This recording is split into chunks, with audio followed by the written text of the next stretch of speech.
যেভাবে বৈধ পন্থায় যারা চাকরি পেয়েছে তাদের সাথে যেভাবে অন্যায় হয়েছে সরকারের অপদার্থতার জন্য, সরকারের নোংরামির জন্য, এর খেসারত সরকারকে দিতে হবে। আর পশ্চিমবাংলার আইনসভাতে যেখানে আগামী 5 বছর বা আগামী দিনে পশ্চিমবাংলার নাগরিক কিভাবে ভালো থাকবে, শিক্ষা, স্বাস্থ্য, কর্মসংস্থানের যোগ্য যেখান থেকে হবে, আলোচনা যেখান থেকে সেখানে তারা জানাতে আসছে। আমি প্রত্যেকটা গণতান্ত্রিক প্রক্রিয়ায় শান্তিপূর্ণ আন্দোলনের পক্ষে ছিলাম, আছি, আগামীতেও থাকবো। তবে একটা কথা, শুধু শিক্ষক নয়, এর সাথে যারা শিক্ষক কর্মী যারা, তারাও আজকে তৃণমূল কংগ্রেসের দুর্নীতির তারাও শিকার হলো। যারা বৈধ পন্থা অবলম্বন করে চাকরি পেল, দুর্ভাগ্য, তাদেরকেও আজকে বাতিল করা হয়েছে। তাদেরকে 20,000 25,000 টাকা সাম্মানিক দেওয়া যেটা হয়েছিল কোর্টের মাধ্যমে, সেটাকেও স্থগিত রাখতে বাধ্য হয়েছে। আজকে বিধানসভায় স্পিকার স্যারের মাধ্যমে রাজ্যের সংখ্যালঘু বিষয়ক ও মাদ্রাসা শিক্ষামন্ত্রীর দৃষ্টি আকর্ষণ করলাম, তাকে আবেদন করলাম যে পশ্চিমবাংলায় ওয়াকাফ ভারতবর্ষের দ্বিতীয় বৃহত্তম ওয়াকাফ সম্পত্তি পশ্চিমবাংলায় আছে। 1,43,000 একরের ঊর্ধ্বে সম্পত্তি পশ্চিমবাংলায় আছে, যার মধ্যে 25,000 একরের ঊর্ধ্বে সম্পত্তি এখনো বেহাত হয়ে আছে বা অবৈধ দখল হয়ে আছে। এই অবৈধ দখল মুক্ত করে সম্পত্তিগুলো যাতে ওয়াকাফ বোর্ডের হাতে তুলে দেওয়া যায় তার ব্যবস্থা করতে।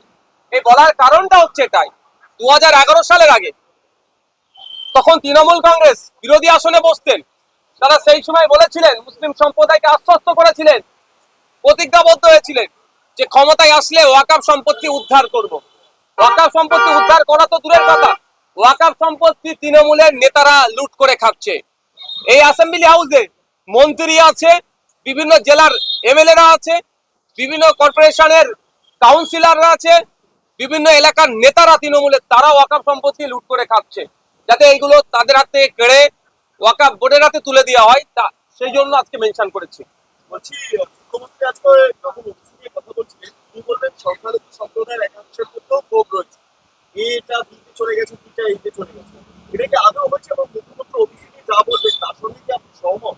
দেখুন, ঠিক যেভাবে মোদিজি অর্থাৎ কেন্দ্রের বিজেপি সরকার ওয়াকাফ সংশোধনী আইন 2025 নিয়ে এসে মুসলমানদের উপকার করার স্বপ্ন দেখাচ্ছেন, উপকারের নামে অপকার হয়েছে, ঠিক একইভাবে নতুন ওবিসি এ, ওবিসি বি রিজার্ভেশনের নামে মুসলমানদের অতটাই উপকার করেছে যতটা উপকার মোদিজি ওয়াকাফ অ্যামেন্ডমেন্ট অ্যাক্ট নিয়ে এসে করেছে। এই রিজার্ভেশনের নামে মুসলিমদেরকে সম্পূর্ণরূপে যারা আর্থিকভাবে দুর্বল তাদেরকে আরো ক্রমশ ঠেলে দেওয়া হয়েছে। কারণ ওবিসি এতে এতদিন শেরশাহবাদিয়ারা ছিলেন, এখন সেটাকে ওবিসি বিতে পাঠানো হয়েছে, মানে এটা হচপচ করা হয়েছে। আমার মনে হয় কমিশনে যারা ছিলেন মুখ্যমন্ত্রীকে বাইপাস করে বা ভুল বুঝিয়ে এই ধরনের লিস্ট মুখ্যমন্ত্রীর হাতে তুলে দিয়েছে, তার মাধ্যমে অ্যাসেম্বলি যে রিপোর্টটা পেশ করেছে এটা অনেক হচপচ, অনেক বিতর্ক আছে। যদি এই বিতর্ক না ঠিক হয় তাহলে কিন্তু এর বিরুদ্ধে যারা এই রিজার্ভেশনের মধ্যে পড়ছেন বা যারা ডেপ্রাইভ হয়েছে তারা ঐক্যবদ্ধভাবে আন্দোলন শুরু করবে। সেই আন্দোলনের ভয় পেয়ে হয়তো আজ তিনি বুঝতে পেরেছেন, সেই আজকে কিছুটা হলো প্রশমিত করার জন্য আজকে তিনি বকলমে স্বীকার করে নিলেন যে আমরা এটাকে নিয়ে সংশোধন করব, বা এই ধরনের তিনি একটা শব্দ প্রয়োগ করেছিলেন। মিসগাইড করেছে, বাইপাস করেছে। ওরে বাবা, তার প্রমাণ তো এটাই বললেন আজকে হাউসে। পশ্চিমবাংলার মুখ্যমন্ত্রী আমাদের সম্মানীয় চিফ মিনিস্টার এটা বললেন, এটা কমিশনের ব্যাপার, ওরা দেখে নেবে। কমিশন যে লিস্ট তৈরি করে ওনার মাধ্যমে হাউসে প্লেস করলো, কমিশন কি ঘুমিয়ে তৈরি করেছে নাকি? কমিশনে যারা ছিলেন তারা যদি অ্যাবেল না হয়, ডিসেবল হয়, সেই পদে ছিল কেন?